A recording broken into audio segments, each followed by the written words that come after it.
Hey everyone, welcome back. So today we're going to do some stuff with the chickens. We're going to make a watering system so that they can have water throughout the week, and then also a feeding system so that you only have to fill it up maybe once a week.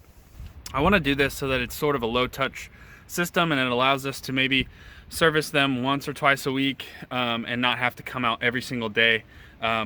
So this will be really handy for people that don't have direct access to their chickens every single day, but maybe like every few days or once a week. So I just bought all this stuff from the hardware store, and it should be a pretty simple setup. I don't know quite how much it costs in total. I'll factor that up and maybe put it right here and show you.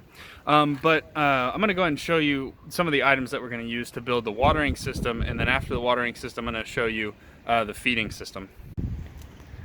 Okay, so here are all the basic components for the watering system. The most difficult to find is going to be these watering cups, but you can get these from online. I bought mine from Amazon. It came in a 12-pack, and so these are really nice in that they'll hold some water, and then the chicken will put their beak down into it, and then get some water, and it'll let it out through the movement of this little yellow piece.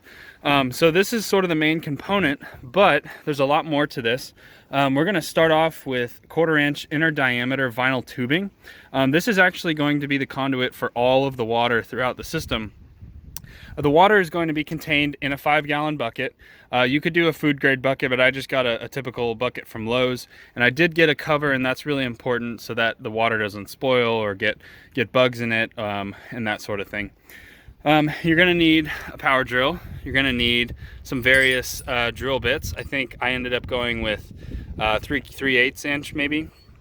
You're going to need some threaded tape. You'll need 1/4 inch couplings, and then or threads, and then you'll need this barbed 1/4 inch to 1/2 inch, I believe, fitting here. You'll need a ball valve, a 1/4 inch ball valve. Again, a lot of this stuff you can just get from the hardware store, just kind of throwing it together. And then you'll need a couple wrenches. I did an adjustable wrench and then a pair of vice grips there. And then finally, you'll need these T connectors. These are barbed T connectors that you'll use to put your vinyl tubing and fit it together. So the basic idea is that the vinyl tubing will carry the water throughout the system, and then at the end of each terminal, you'll have these T connectors that will distribute water to the chickens. So I'm going to go ahead and put this together and maybe run through what it looks like whenever it's finally done. Alright, so the chicken watering system is done. What I have is a 5-gallon bucket that I've put onto the chicken pen, and I have a little notch in this piece of wood that's kind of wedged into the fence there so that it holds it in. Then I have the ball valve that I talked about right here. With these T connectors. I might clean some of this up because it is leaking a little bit. Maybe put some cement in there, PVC cement. But yeah, basically from this point on, we just have these cups. Right now I have 6 cups on the chicken pen. So we got 3 right there, and then we come this way, and we have 3 more down here. 3 more down there, and then this end one right here is a little bit lower for any of the chicks or younger chickens that are not quite tall enough. And then we keep coming around down here until we get into the quail hutch. And so then on the quail hutch, we just have a line going in right there, and there's actually 2 spots that it's going in at.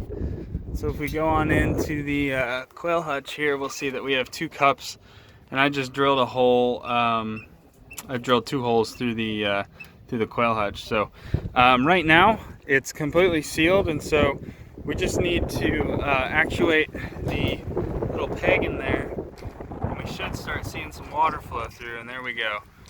We got a little bit of water coming in right there. Look at that, it's even flowing out. Perfect. We should have enough water pressure from our bucket over there to make it down here and then around and then even into the the quail hutch. So in fact, let's actuate these in here and see if we can get some water coming.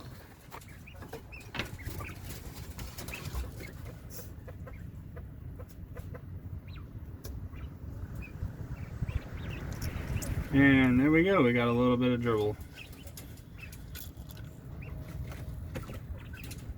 And now it's flowing, perfect. So we might get this one too, just so they know where it's coming. Look at that, we got some in there as well. And it's flowing, all right. So for the chicken feeding system, we're gonna use these 4-inch PVC pipes. And we have 90-degree angles here, and then we have caps on both ends. So what we're gonna do is use this as the container for the food, and in fact also it's gonna be the feeding trough for the food. So I'm gonna cut these up and maybe install them and show you what I plan to do with them. So I'm done with the feeding apparatus as well.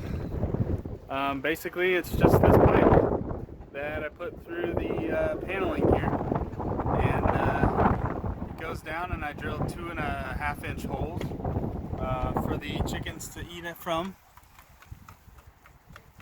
And I put a little bit in there so they know where it's at now. But it's pretty simple. You just pour your food down.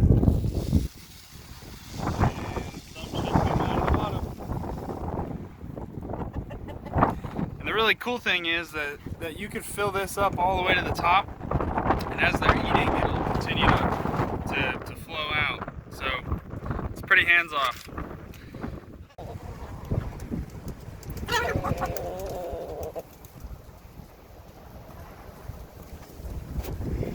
So one more thing on this T-connector here, I ended up putting a line so that it would give us an idea of how much water is left in the bucket. So you can kind of see where this line's at.